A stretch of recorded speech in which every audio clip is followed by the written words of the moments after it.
السلام عليكم، شكرا أعزائي عشان الصحة. أهلا وسهلا بكم قناة جمال الشطارة. رجعنا اليوم فيديو جديد. فيديو اليوم هو ضمن سلسلة المقاطعة.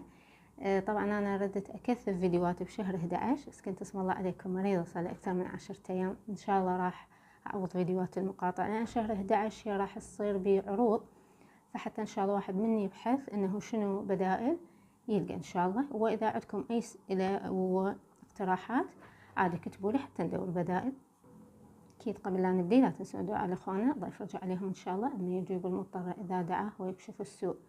الله كريم، الله أرحم الراحمين.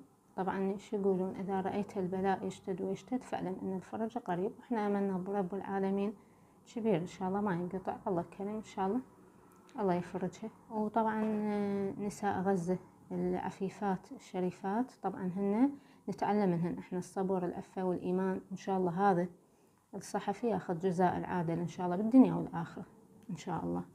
الله كريم إن شاء الله، الله يفرجها عليهم، الله أرحم الراحمين. اليوم هو جلايكوليك أسيد من ريفولي بديل ذا أورديناري. تمام. ريفولي هي هسه عندها جلايكوليك أسيد تونر والسيرم. أوكي، أنا اشتريت هذا السيرم وأكو تونر. هسه هو السيرم او تونر جلايكوليك اسيد بديل ذا اورديناري. انا الامانه اورديناري ما مستخدمته، بعد هي صارت المقاطعه اسلوب حياه ان شاء الله. يعني احنا مو شرط نعرف الحاجه ونشتري البديل مالتها ونقارن، لا، حتى لو تطلع نص الفعاليه هذا هو. يعني واحد مشتريها وبارد انت. هسه يعني مرات تطفر حاجه، مرات بالغلط يعني البائع يقول لك هاي مو مقاطعه تطلع بعدين مقاطعه. اكو مثلا ادويه ناس مستمره عليها سنين وما تقدر تبدلها، ذيك واحد. بس واحد اذا حاجه يقدر ان شاء الله يلقى لها بديل بعد علينا، كل فلس يفرق. اوكي، فهسه احنا عندنا هذا هو السيرام جلايكوليك اسيد، هو الفا هيدروكسي اسيد. هسه شوفوا هنا والله ايش كاتبين.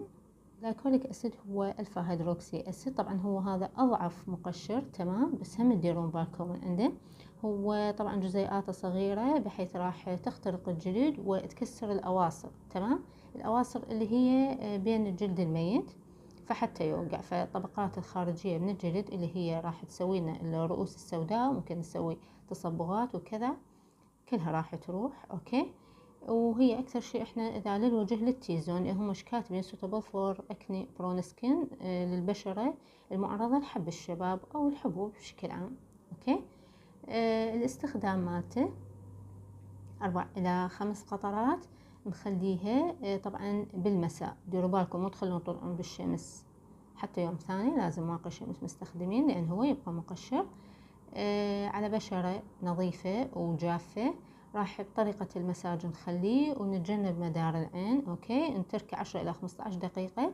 طبعا لبسوا جفوف جلافز، هاي الكفوف، لأن يقشر. أنا شفت إيدي بقت يومين تقشر، صح بالوجه ما يبين بس بالإيد لا والله، والله تتقشر إيدي.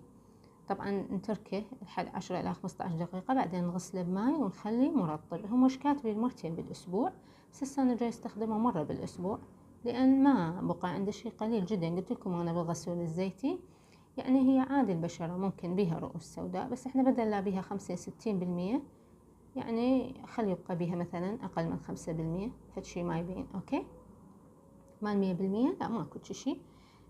طبعا من تستخدمونه تسوون اختبار تحسس. أنا سويت، يلا استخدمته، منطقة صغيرة تخلون وتنتظرون، خاف بعد بشرتكم تتحسس من عنده.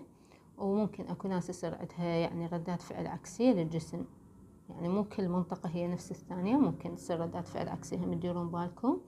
بالنسبة للسعر مالته 12,000 دينار عراقي. تمام، يعني ايش قد يعادل 9 دولارات تقريبا. بالنسبة لذا اورديناري هو ذاك تونر وحجمه أكبر، فذاك 28,000 30,000.